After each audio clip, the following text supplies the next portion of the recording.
Hi, everyone. Welcome back to the Mama Genius Hub podcast. I'm so excited to have Sarah here today because we're going to talk about money. I know it's one of the things that all of a sudden you're like, oh, money, but she's going to help relieve some of that from us. So let me go ahead and introduce her. Sarah is a mama to two boys and passionate about all things personal finance and real estate investing. Yes. She's been involved in real estate industry in several capacities for the last 10 years. She's been a rental property owner and investor for almost 8 years and believes in the passive stream, which are the key to financial security, aren't they? The greatest joy she gets is from helping empower other people to achieve their financial goals and dreams. She doesn't believe that things are only financially rich. She feels that there's richness to all of us, that whole package. We're going to talk a lot about that. And as we find our true passions and create that place and reaching our financial goals, we're able to live our lives without getting in the way. She believes money is a tool for everyone to live their best life. The key is learning how to be mindful about it. So we're going to talk a lot about the money aspect and the practicality of it, but then also get into mindfulness. Welcome so much, Sarah. Thanks for joining us today. How are you doing? Thank you. I'm great, Michelle. How are you doing? Good. And it's funny that I started off with how you doing because it's like this natural thing in you. And we're going to jump into that when we get to our questions later because we've been talking about this on the podcast left and right. And yet it is so ingrained in me. I'm trying to break that habit as we speak. But what I really want to ask you was more about what led you down this realm of wanting to help people with their finances? So a lot of it comes from my own story of financial journey, of course, which is I had a tough start to my financial journey early in my 20s. Made some bad mistakes with a partner that I was with and ended up down a different road financially and ended up at 20 years old declaring bankruptcy. And that really pivoted my entire life from that point to thinking much differently about money and where I wanted it to play a role in my life and getting it under control and not letting anyone else influence me on what I'm doing and what's important with my money. So that was the start of my journey. And then it basically took multiple turns as journeys do through the years. And the biggest thing that why I feel so passionate about sharing this with others is that the keys to how I have been more successful financially really revolve around just strategies and routines and habits.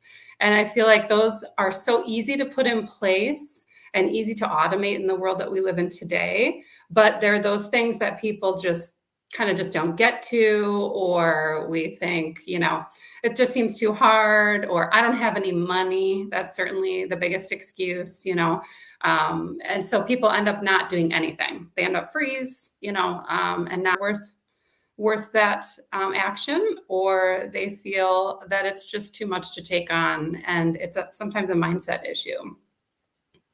Oh, I can't agree more with that. I mean, I felt the same way too with like the freeze and not wanting to do anything and just starting to own it. So let's go just start right away with the practicalities of it. So someone who's never really taking control of their finance or something, where do they start?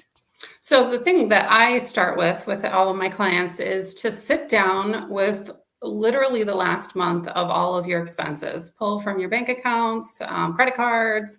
Where is all that money been going this month? And that's a good place to dissect and just kind of highlight, break out, however you need to look at it to see where did my money go? Because that's really the best way to see where you can figure out the picture going forward.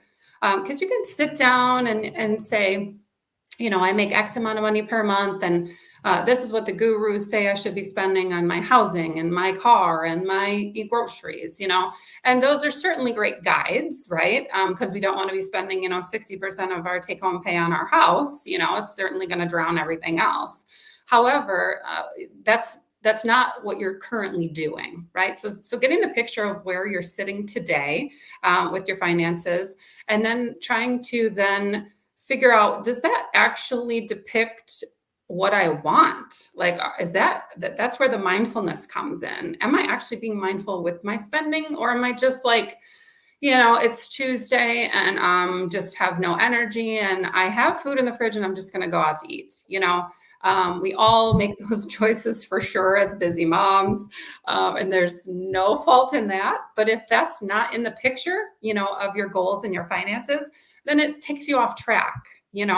So it's either putting that, if that's important, making sure that that's in that picture of where the person wants to be. And if that's something they're like, no, I really don't want to do that. I really want to be more mindful. I want to eat the food that I've got at home, that sort of thing. Wherever their goals and mindset is, it's really sitting down and thinking about that, because I feel like, right, historically speaking, most of us the money's just on auto drive, right? It's just like, I don't know. It's just, it comes in and some bills go out and then the rest just kind of disappears, and it's really easy for that to happen. And then we say, oh, I'm broke. I don't have any money for vacation, and it's like, you may very well have had the money for those priorities, but you didn't set it aside. So it went to something else, because that's just what money does, unfortunately. I mean, how many months do we come to the end of the month and we're like, wow,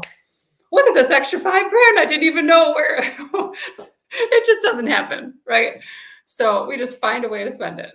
So it's more that mindfulness, creating that plan, looking at the history and where you've been, because you can't figure out where you want to go without kind of looking a little bit on where you've been. And that's the key first step to take. And then from there, it's creating that budget to try to figure out, where do you really want your money to go, right?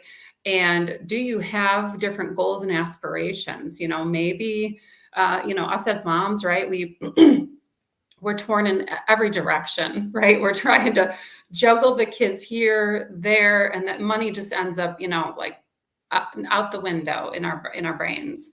And we also might not have it at the end of the day for activities that maybe we want our kids to be a part of. And we feel then bad that we have sort of disorganization in our finances, that our kids then, we feel like our kids are suffering, right, from that disorganization, because there's just not much left at the end of the month for them to be in soccer or take a drum lesson or something like that. And so if that's something that's actually important to that person and their family, then that's where the mindfulness comes in, because then they're going to think about, in the budget, when they're creating that, really making sure that that is the priority, right? I want to be able to have this money each month, and maybe it gets automatically sent over to a different bank account. Some of that is around automation too, with especially bigger picture goals like vacations or maybe retirement, or let's say buying a house, things like that. If we don't have those a little bit out of sight, it's going to be so easy to touch. And that was probably my number one way of, once I kind of, after bankruptcy and got back on track financially, then after that, I got married and, slipped in a little bit of credit card debt. And then as soon as we kind of got it together, maybe a year after we were married, I said, okay, this is over. No more credit card debt ever again. And we are going to start a bank account at a different bank, nowhere we ever go. Right. And that became that auto thing, where I had set it up with my bank, my paycheck, where literally $25 a month, literally that's where we started, went into that other bank account, and it's not touchable, and at that time, I don't even know if you could transfer between different banks, like it is today even.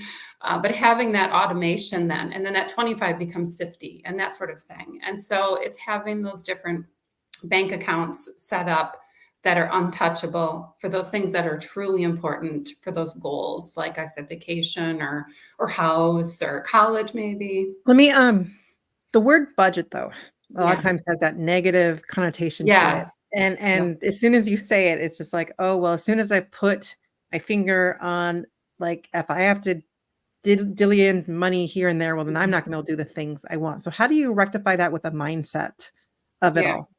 That's a great question. I know that there are some people in the industry that call it a mindful spending plan versus a budget. because it really truly is that. It's the money is going to go no matter what, right? And if you look at it as restrictive, right, then it's going to feel restrictive. The goal of a budget, or let's say a mindful spending plan, isn't to restrict, it's to reprioritize, right? Because you're wanting things that you're not achieving, right? And that's the goal. That's the reason that you're thinking, okay, I want to get this in line and create a plan, because you're just feeling like I don't have it. I never have enough left to do these extra things that I want to do. And so creating that, whatever plan you want to call it, you're right. It's completely behavior and mindset. And it's not numbers at the end of the day. It's this creating a budget and thinking about the goals. It has little to do with the dollar amounts, right? It has everything to do with the mindset and the behaviors around reaching So that. how does one, because you mentioned the values and the vision and stuff. So what do you recommend people to start with to put that into place first? I know that even Mhm. comes before you really want to look at the monthly to like see where you actually want to go. So what do you Yeah. recommend for that? Yeah, so we first sit down too with we look at that history, and then we sit down and discuss three key goals. We talk about what are some goals that they're really wanting to achieve in the next year. And then we look at a 2 and 10 year plan, two to 10 year plan. And then we look at a 10 to 20 year plan, right? What is each person, of course, at different ages in their lives. So those are going to look different for each person. But maybe for us moms, with the kids still at home, that might look like, the next year we let's say it's a vacation, right? And so it's creating that goal for ourselves, whatever that looks like for the next year, whatever's important to us, right? Maybe it's even like some people have an aging parent, and they want to be able to bring them into the home, right? And so that might look like maybe a home remodeling project or something bigger like that. Like I need to make space for my loved one to come be in the home. Sometimes it's things like that. And so those are the reasons that mean something to each of us, right? That give us the drive then to want to uh, basically backward schedule. What does it mean financially, all the steps that it takes to reach that goal that means something to me, that's not monetary usually, because those a lot of times. So when you think about, okay, let's say a vacation, right? It has little to do with how much it's going to cost. It has more to do with what you have envisioned in your brain as the ideal vacation, or something that is important to your family that you really want to experience with them. It's about the experience. It's about creating the memories, things like that. And then the budget comes second, if you will, to that. But that's where the goal, the vision, and the dreams, if you will, are the driver. Because without that, we have no passion to really work towards that. It's just this pie in the sky, like, yeah, I just want to have a little extra money. I just want to not feel so tight. And it's like, well, why? Why then? What's the reason behind that? What is it that means something to So you? I know people struggle also. I feel like budget, goals, those are all like big words that all of a sudden like Mhm. people just stop listening. And Yeah. I've found that. So and you mentioned like the next year's goals, the 2 to 7 year goals. So I'm Yeah. wondering if you could just lay out a sample what that would look like for one person so that people could start, because I know that visualization is hard for some people. Like Yes. 10 years out, well, I have Yeah. no idea what that kind of goal would even look like. Yeah. So Yeah. sometimes just having that sample to like, well, that's not what I want, but then it at Yep. least sparks an idea in my head to this is what I Yes. want. Yes. Yes. So I'll use the example of the vacation, right? So let's say that you're like, yeah, I mean, I've always wanted to take my kids to Disney, right? That's definitely a popular one for us, moms with younger kids for sure, or probably kids of any age, right? Because that's where you can always be a kid. So Disney is certainly not cheap, right? There's certainly different ways to get there on a budget and all of this sort of thing. But let's just say that you have in your mind, or have talked to maybe a Disney trip planner or something like that, or talk to friends, and you're like, yeah, this dream of this Disney vacation, and this is really going to be like $5,000, And so it's then sitting down and saying, okay, what does that look like each and every month? I have this dream. I want to take the kids next, summer, right, to Disney. So a year and a half from now, right? And so how much do I need to save every month to get to that goal, right? And that means then not being in credit card debt and stress after the trip, because that's, of course, a whole nother level of stress that we don't need, moms, right? Like, we have enough stress besides having to now pay credit card debt from this dream that we tried to achieve for our families. Either way, you're going to pay the money. Why not pay it? Why not plan ahead a little bit for that? And so it just takes sitting down and thinking, all right, what does that look like each month? And let's say, for simple math, it's $500 a month, right? In order to get to that goal. Well, you're like, oh, well, I don't have an extra 500 a month. So Sarah, these goals are not achievable. Are you kidding me? Of course I'm going to have to use a credit card or whatever. But that is where you say to yourself, all right, future thinking, do I want to be in credit card debt after this trip? How does that make me feel? Right? How will that make me feel? Am I totally fine with that? Well, then I guess, right? But that's not going to help you get to maybe the 2 to 10 year goal then, with having that holding you back, right? But so step 1, thinking about the goal. Step 2, thinking about what that looks like monthly to set aside. And step 3, then creating, a lot of people like to do like a visual on the wall, that they hang up. Especially great idea for a trip that means something to the whole family. So the kids are like, yay, of course we want to go to Disney, And so you're like, all right, well, in order to do that, we're going to take measures each month maybe to reach that goal. So maybe month 1, it's just looking at ways to save money, right?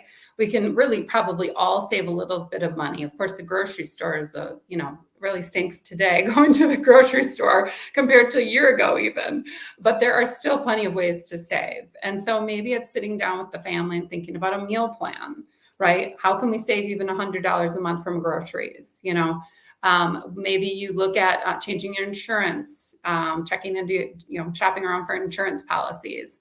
Maybe you look into your current, budget and you say, well, we're kind of spending quite a bit of money maybe on interest, right? Like maybe we do have credit cards now that are high, or different things that maybe we need to focus on that first, so that then that frees up. Let's say you're paying $500 a month already in credit card payments, right? And you think, okay, let me work on paying that off. Then that 500 can allocate towards this trip goal, right? So it's different plans for different people, of course, but I think creating a visual on the wall of maybe milestones, we reached $1,000 towards our goal, right? And we're going to have a pizza night, like with a coupon or some sort of budget-friendly way, right? Or something that means something to your family, having a movie night with popcorn in the house, whatever. But there's a lot of I love that, with the visual of bringing the whole family Yeah. into the and really showing the kids how to earn that, or Yes. different ways to do that. Also, though, I kind of want to go further out a little bit, because I mean, a lot of moms with young kids are like, there's no way I can think 10 years from now. Like, Yeah. that's not even in the realm Yeah. of possibility. Like, my Yeah. brain won't even work that far. Yeah. So Right. I kind of want to, again, unlock possibilities in this podcast. And so, like, what Yeah. are some things that they can start thinking about to unlock that vision for themselves? So I think, again, that comes down to what is important to them, right? In 10 years, that probably, for many of the moms might look like the kids are starting to be out of the house, or maybe they're all out of the house in 10 years. Maybe that looks like a little bit of an empty nester situation. So what is that visualize what that looks like to you and what you want it to be, right? Maybe you want to return to work when the kids are a little bit older, because that's where your passions are. Maybe, you are working, you're a working mom, and maybe you just want to have like a little bit of time to then, like, okay, decompress. The kids are out of the house. I want to travel a little bit more. Or maybe you're like, what, I'm approaching retirement age, maybe when the kids are out of the house. Like, oh my gosh, how in the world does that happen, right?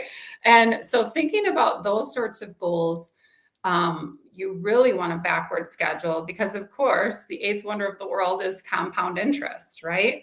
And so the best way to actually reach those bigger long-term goals, like big picture thinking of retirement or things like that that starts, yesterday, right, is the best day, right? But today is the next best day to start those plans, right?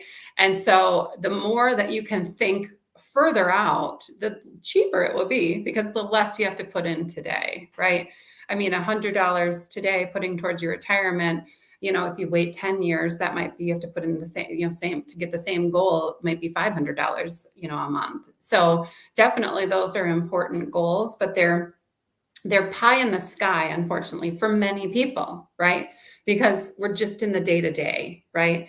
And so thinking about the fact that we've got that big goal, right? And when do we think we want to reach that goal? Is it 60, 65? Is it 70? Is it 75? How long do we want to work, right? How long do we want work to be optional? At what point do we want it to be optional, right? We all know we can't work forever, right? I mean, at some point, health will, come in the way, and we just physically won't be able to work anymore. And sometimes for some people that might mean 55, and sometimes that might be 75 or 80 for some people. But having that plan in place of what that person's goal is, that way, then you can really visualize looking backwards and figuring out what steps you need to take today. But I think a lot of it comes down to automation, honestly. I mean, think about if you've ever been at a job where you had a 401k, right? Or a 403b or a pension or something like that you paid into. You just do it, right? You just do it. There's not really a lot of thought around it. It just happens out of your check, and so that's how, if you don't have that anymore, or you're not prioritizing that where you are, I mean, set that up or do it to the side. Set the same priorities for yourself because the goal's still the same, right? Maybe retirement and that big picture thinking, but the strategy to get there has to shift depending on what's going on in our lives. Whether we're, a lot of struggle too is stay-at-home moms not prioritizing themselves in that picture, right? The husbands are off working and having maybe a 401k there, so they're set up, right? But what if something happens, God forbid, right? And the wife isn't taking care of herself, financially at home. And maybe that's just saying, you know what, I have no idea what the future holds, but I need to make sure that I've got a little something, for myself, maybe a little retirement account or just an account at the bank, whatever it looks like. And making sure that they feel valued and have that security as well, right? And that can be really hard. That's a whole mindset challenge for moms, for sure. Well, I think that's what the whole point of why we're doing this is, Yeah. especially this podcast, is that we want to open up those possibilities because Yes. it feels like we're in the midst of the kids being there forever and there's no time to breathe or think. Yeah. But honestly, it does go by quick. I mean, I look at my son now, he's about to turn 13 in a couple of weeks. I'm like 2 years before he's looking for a driver's license I and know. driving, and that's not that far away. I mean, these 13 years have gone by in a blink. Yes. And yet, even though it feels like when we're in the midst of it, that it's so hard. And so I just want to really hone in and giving them, that's why I was asking the questions in terms of the vision, is to just open up the ideas of curiosity to kind of start thinking about what is your vision. And even if you don't have it right now, at least remember that we've always talked about the RAS is the reticular activating system, is putting that into place so that as you're opening it up, ideas will start flowing into what do you want to do? Because I've been in this situation working with some of the moms who have become empty nesters and all of a sudden oh, my whole life is destroyed because I didn't take, like you said, we weren't taking care of ourselves during this process as well. And all of a sudden the kids are gone. Now what? Yes. And that's a lot of times when we talk about that one friend puts as a midlife meltdown. Yeah. Cute. And I love how she describes it, but that's what happened to her because she didn't think about that. And you get so lost in what we say, the busyness of it all, which is why we're going to get to that question in just a moment, is looking at why do we say that we're so busy but yet we're not thinking about what we actually truly want. And sometimes we hide in that to not think about those things. But Sarah and I are here to financially get you start thinking about that, but also the mindset of what do I want? Yes. Just start asking, even if you don't have an answer. Yeah. Simple process of starting to ask will Yeah. open up those lights. Those Absolutely.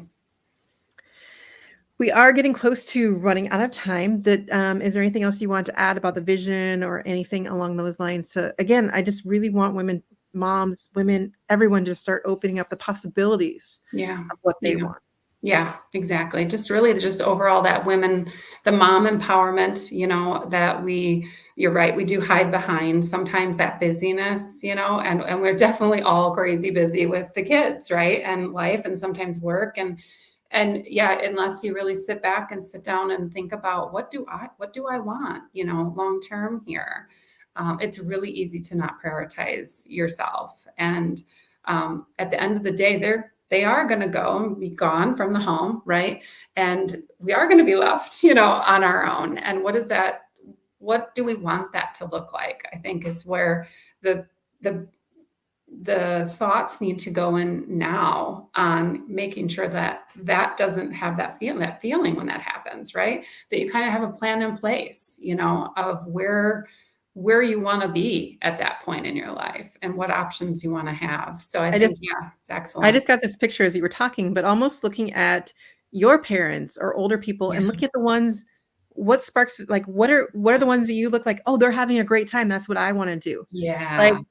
that's it's so good to look at people's examples and models and like so Absolutely. looking at in-laws, parents, friends that are like having the life that you want. And then Yes. even asking them questions to what they Right. did to get there. Yes, yes, absolutely. I think that's key is I think we especially when it comes to money, we don't really ask people about money, right? And I'm kind of one of those people, I'm always talking about money. People know that about me in my circle of life.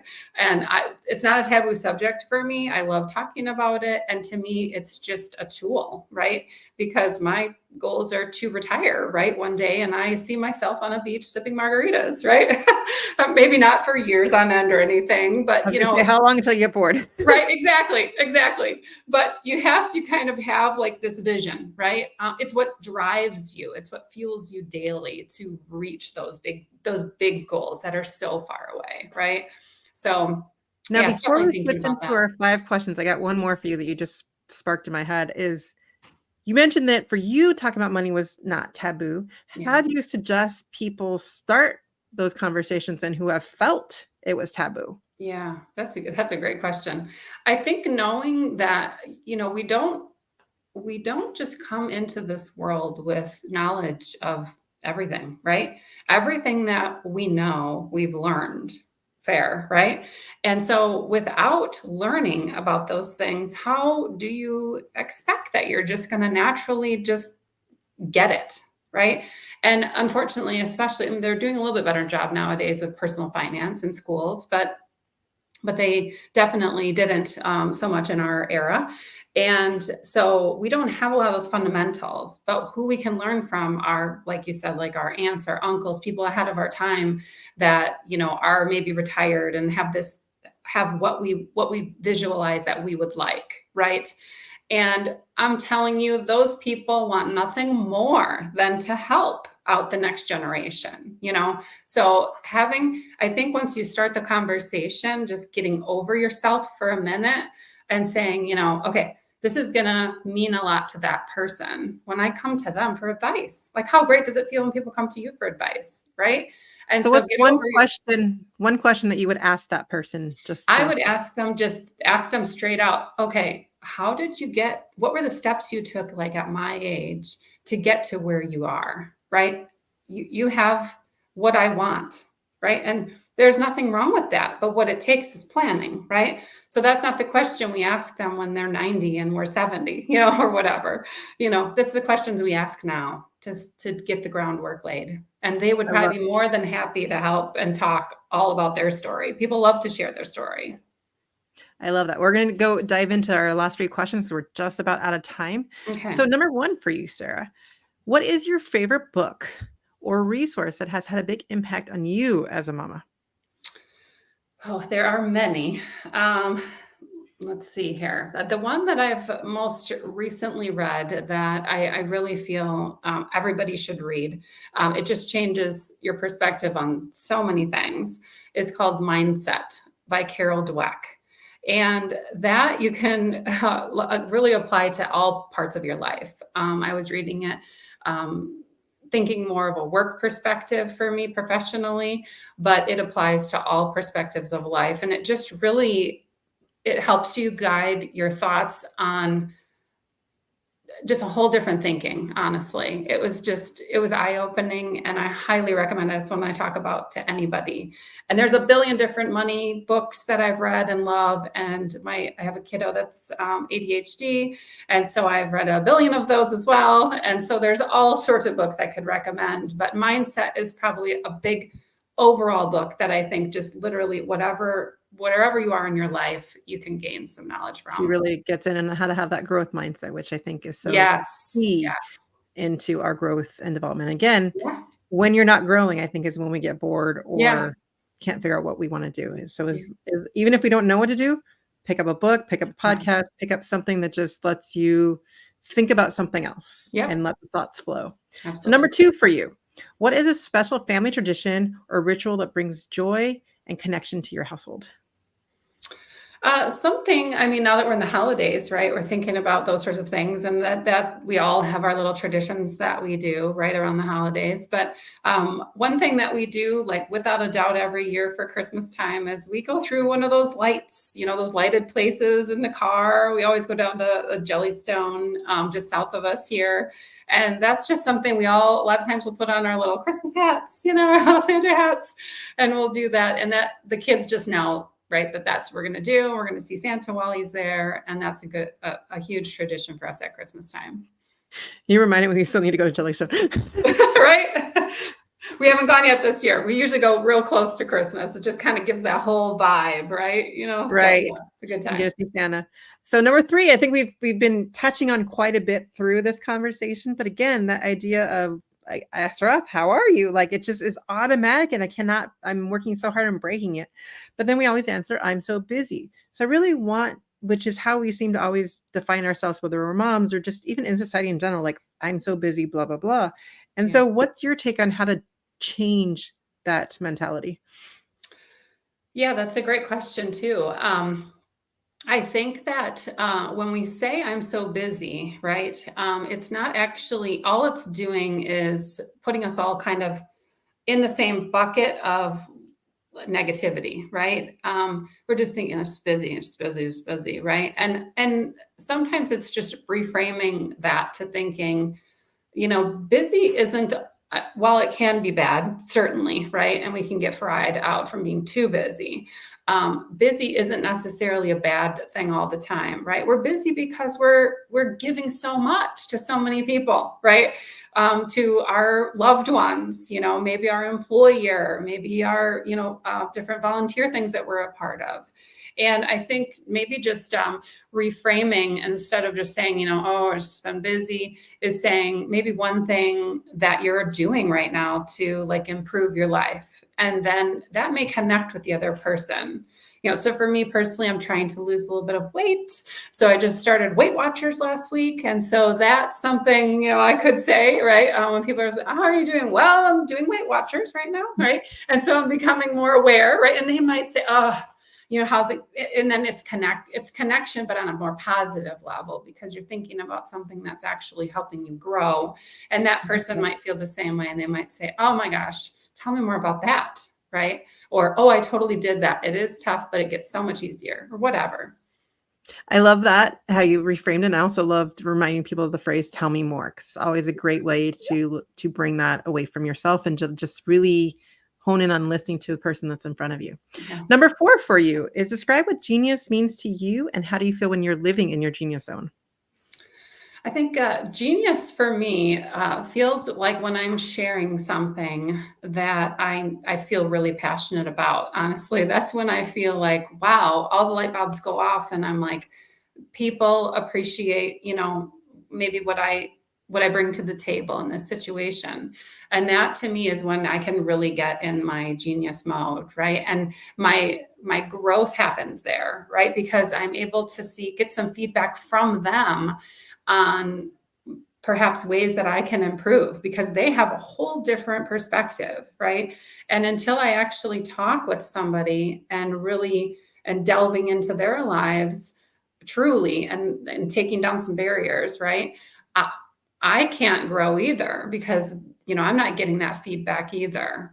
So I think it's bringing down those walls, and that's where the genius really, I think, happens. I love that. And our last one for you is, how do you encourage your children or any child to explore new skills or passions to live in their own genius? Well, I mean, every kid is different, of course, with that. My kiddos are not creative or things like that, but they are very physical, especially my younger one. So for me, it's getting him involved in any kind of sport that he can get out some energy. Um, and sometimes it's a mindset thing for him too, because he's the kind of kiddo that would rather play video games and sit at home. And so we're like, no, you actually need to, get out there and see, what opportunities exist.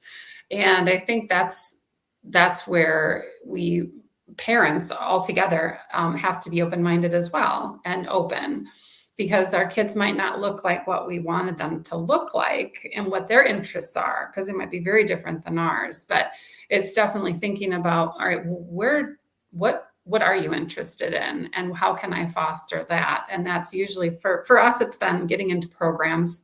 Park and rec programs are obviously awesome and usually low cost, and give them a chance to try out this or that, and then adventuring from there onto finding their niches, right?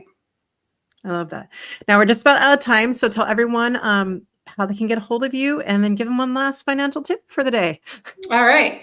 Well, you can find me. I have a Facebook group called Mindful Money Mama. I also have a website, www.mindfulmoneymama.com. You can find me there. You can shoot me an email. I have connections on there to directly link to my email. You can also find me on Instagram, Mindful Money Mama on Instagram. And one last tip. Probably the biggest tip for right now, well, for the new year, as this will be coming out in the new year, is to think. Obviously January. It's a great time to get organized, right? And think about, okay, well, it's the last year, and what do I not want to do this year, right? So even if it's not coming up with that dreaded budget, right now, or any of that stuff, just sitting down and thinking about, maybe what are 3 things that you feel that you can make an impact and change in this next year, that you feel like didn't go the way you wanted them to go last year? And how are some ways you can just sit down and think about just 3 things, right? Not the whole thing, not 20 years of into retirement, but just 3 things that you can implement in the next month or 2, and then making a little bit of a plan around that. Well, thank you so much, Sarah, for being on here. So remember that it's just 3. Let's not go above and beyond, just whatever comes to you at this moment for that. And keep connecting with each other. And I'll see you next time on the Mama Genius Hub podcast. I'm going to have to work on that because I'm still tongue tied on that. Bye, everyone.